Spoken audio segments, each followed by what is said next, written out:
Tema kita pagi ini adalah kenapa tak kunjung sembuh. Ini sangat cocok sekali untuk hamba-hamba Allah yang telah lama mengenal ruqyah. Ya. Setahun itu adalah waktu yang lama untuk mengenal ruqyah syar'i, betul tidak? Betul. Lama sekali 1 tahun itu ibadah. Namun kita menemukan banyak praktisi ruqyah yang masih sakit. Nah, tema yang sangat bagus sekali ya.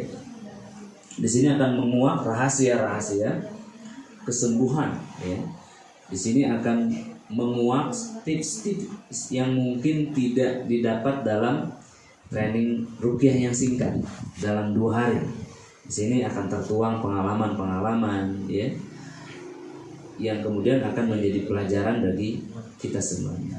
Kenapa tema ini diangkat? Yang pertama, banyak kaum muslimin yang belum memahami apa makna sehat itu sendiri ya. Apa makna sehat yang dia cari itu sendiri ya, sebagai contoh, ketika seseorang sakit gigi lalu kemudian berobat ke dokter lalu sehat, maka orang-orang non muslim pun ketika dia sakit gigi maka dia juga berobat ke dokter.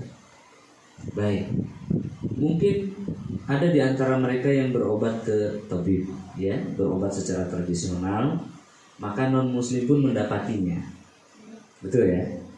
Ketika seseorang sakit perut misalnya, maka setiap manusia baik yang beriman ataupun tidak, dia akan mencari obat untuk menyembuhkan perutnya itu.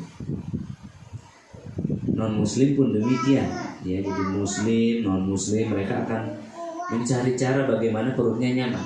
Betul. Contoh lain ya, sakit kepala. Orang yang sakit kepala pasti dia berpikir mungkin ada masalah, kurang istirahat, maka dia akan istirahat ya. Lalu kemudian sembuh. Ada yang kemudian tidak sembuh lalu pergi ke rumah sakit ya, di ICU dan lain-lainnya, pergi ke obat-obat tradisional dibekam. Nah, kaum muslimin, ternyata orang-orang non muslim pun ketika dia sakit dia berobat. Begitu ya. Ketika sakit dia berobat. Lalu apa nilai plusnya kita sebagai seorang mukmin ketika sakit itu ya, ketika sakit itu berobat dan sembuh ya, apa nilai plusnya? Apa perbedaannya bagi seorang mukmin? Apa bedanya dengan orang yang non muslim? Tentu tujuan akhir seorang mukmin, tujuan utama seorang mukmin hingga akhir kehidupannya adalah untuk beribadah ya. Wa ma khalaqtul jinna wal insa illa liya'budun. Jadi kita itu bekerja agar dapat uang, agar bisa membeli kebutuhan itu terpenuhi, agar kita tenang dalam beribadah. Betul ya. Kita punya istri, kita punya anak-anak, agar kita tenang di dalam beribadah ya. Dimana rumah tangga itu sendiri adalah ibadah ya, gitu. Jadi tidak ada nilai plusnya sama sekali jika kita sakit lalu berobat lalu sembuh. Bisa jadi itu adalah wasting time begitu.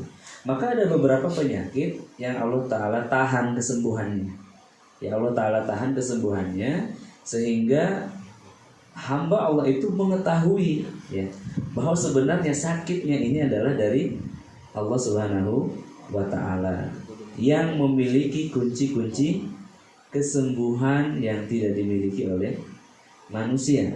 Maka di sini seorang mukmin harus mengaitkan penyakitnya itu dengan Allah Subhanahu wa Ta'ala, lalu mencari cara dengan cara yang dia ridhoi.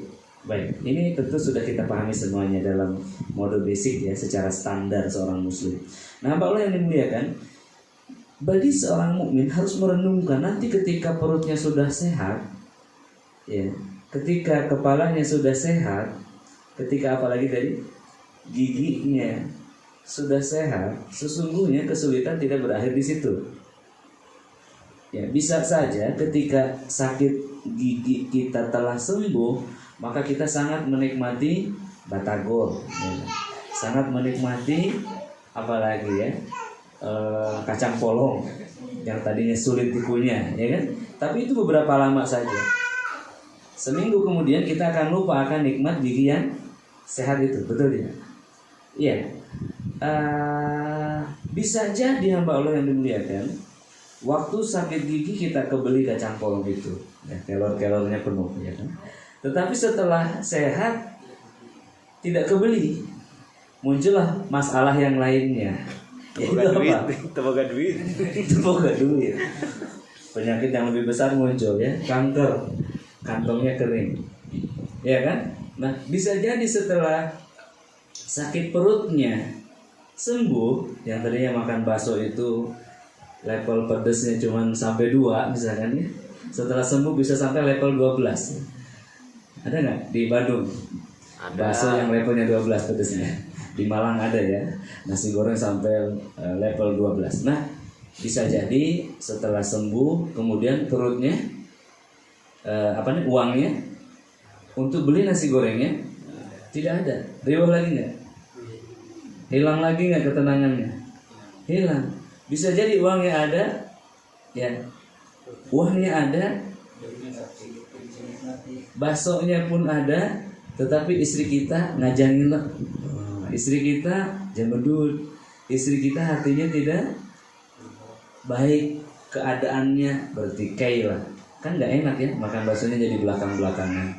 Perutnya sehat, uangnya ada, baksonya ada, tetapi suasana di rumahnya tidak baik. Tidak nyaman. Terbayang nggak? Terpikirkan hal ini nggak, hamba Allah? Ya, bisa jadi sakit kepalanya sembuh.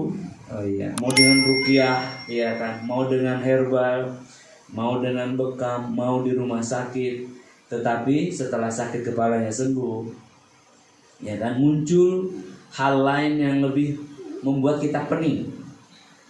Suasana. Apa itu? Membuat pusing kepala. Banyak, ya, banyak hal. Ya, tiba-tiba ingin lagi, muncul lagi keinginannya yang lain. Kata istri, Pak, bosan kita makan di Bandung terus. Sekali-kali ke Garut yuk. Suasananya lebih enak, Sundanis banget ke sana. Original rempah-rempahnya misalkan, ya. Habis ke Garut, nanti bosan di Bandung terus. Kita ke Jakarta, masa orang Jakarta terus ke sini. Kita ke Jakarta deh, kita makan di tower yang paling tinggi. Ya, seperti itu kan? Kemudian nanti habis di Jakarta bosan kemana lagi? Bosan di darat terus, kita ke pantai. Ke pantai. Nanti udah di pantai bosan juga. Ingin makan di dalam laut. Ya kan? Nggak bisa mah di dalam laut mah, ada juga di atas kapal. Ya udah, kita coba kapal pesiar. Wah, nanti sudah kapal pesiar bosan nggak kira-kira? Bosan, ingin makan di udara. Nanti ingin makan di bulan. Nah, betulkah demikian? Betul lah, Mbak Allah, ya. Dulu kita lagi kuliah, ya, lihat Iwan Ahwat romantis, sudah menikah, bawa anak, begitu kan. Lalu kita pikir apa? Enak menikah. Enak banget, ya, romantis banget, ya. Iwan Ahwat ini pranikah, pra atau pasca?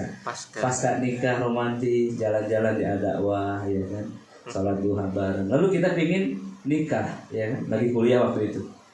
Habis kuliah, kemudian kita mencari pasangan yang dimaksudkan. Ya, kita idealis, ya kan, ingin yang cantik, ingin yang tinggi mungkin, ingin yang putih, ingin yang apa kalau perempuan, ingin yang berotot mungkin, iya kan, ingin yang mapan, ya. Akhirnya menikahlah, ya. Setelah menikah kita baru sadar ternyata perlu rumah, ya kan.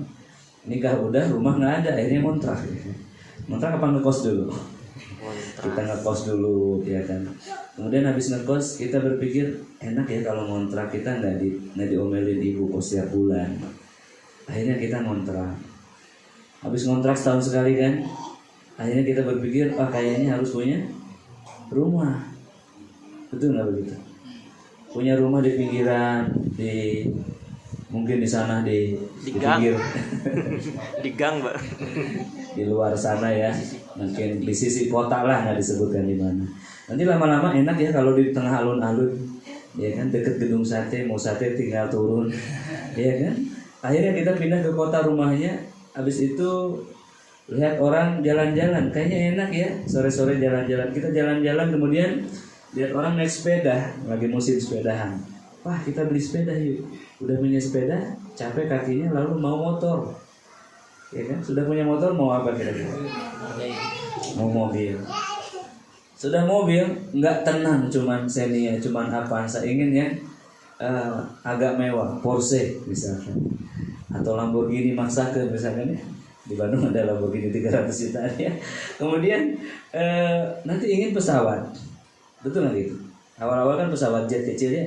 Nanti ingin yang Boeing, ya kan? Udah Boeing ingin yang 2 lantai, ingin modifikasi sendiri, ingin punya pulau sendiri, ingin punya negara sendiri, ingin punya kekuatan yang super power. Lama-lama ingin jadi Fir'aun. Betul nggak? Bagaimana kesudahan Fir'aun? Nah, Allah yang mulia kan. Jadi sebenarnya apa makna sehat bagi seorang muslim? Apakah harus sama antara seorang muslim dengan non muslim? Bagaimana menurut Anda? Harus sama apa enggak? Pasti beda dong. Ya, sehat menurut kacamata seorang mukmin itu tidak hanya sehat dari sakit gigi, tidak hanya sehat daripada sakit kepala, tidak hanya sehat daripada sakit perut, tetapi kita itu harus mengerti sehat dalam makna yang sangat jauh, yaitu sehatnya ruang kolbu kita. Karena gelisah yang ingin sepeda tadi, ingin apa? Motor, lalu ingin mobil mewah, ingin pesawat, itu dari mana datangnya? Bukan dari kaki yang pegel jalan kaki, bukan. Tetapi dari mana? Dari ruang hati. Makanya hati Bandung lahir ya. Ini meskipun banyak orang-orang yang telah mapan di Bandung, belum tentu hatinya nyaman di Bandung. Saya dari Jakarta, kayaknya enak di Bandung. Ya kan, sejuk. Itu yang ada di pikiran orang Jakarta. Makanya dari Jakarta ke Bandung kan. Habis itu hari Senin uang habis kemana lagi? Balik lagi ke Jakarta. Makanya macet kan. Pastor hari Senin macet ya, hari Minggu sore macet.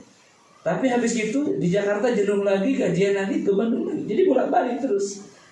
Ada yang sampai rambutnya memutih belum mendapatkan makna ketenangan. Ketenangan itu ternyata bukan di Bandung. Ketenangan itu bukan di Jakarta di tower yang paling tinggi, ya, bukan di atas satelit sana bahkan, tapi ketenangan ada di ruang kolbu manusia. Nah, sampailah kepada satu poin hamba Allah. A'udzubillahi minasyaitonirrajim. Huwallazi anzala as-sakinata fi qulubil mu'minin liyazdadu imanan ma'a imanihim. Ya. Walillahi junudus samawati wal ardh wa kana Allahu aliman hakim.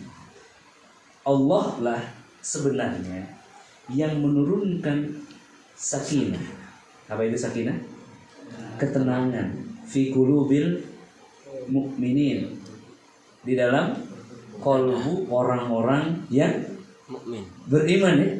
Fi qulubil mu'minin ya, liyazdadu imanan ma imanihim, yang dengannya kemudian bertambahlah keimanan mereka. Baik. Walillahi junudus samawati wal ardh, dan kepemilikan Allah lah junudus samawati wal ardh. Jundul lah ya, apa itu? Pasukan. Kekuatan langit dan bumi, pasukan langit dan bumi itu milik Allah Ta'ala. Ini maksudnya apa? Pasukan penolong yang menolong kita menenangkan hati tadi. Ya, junudus samawati wal ardh. Innallaha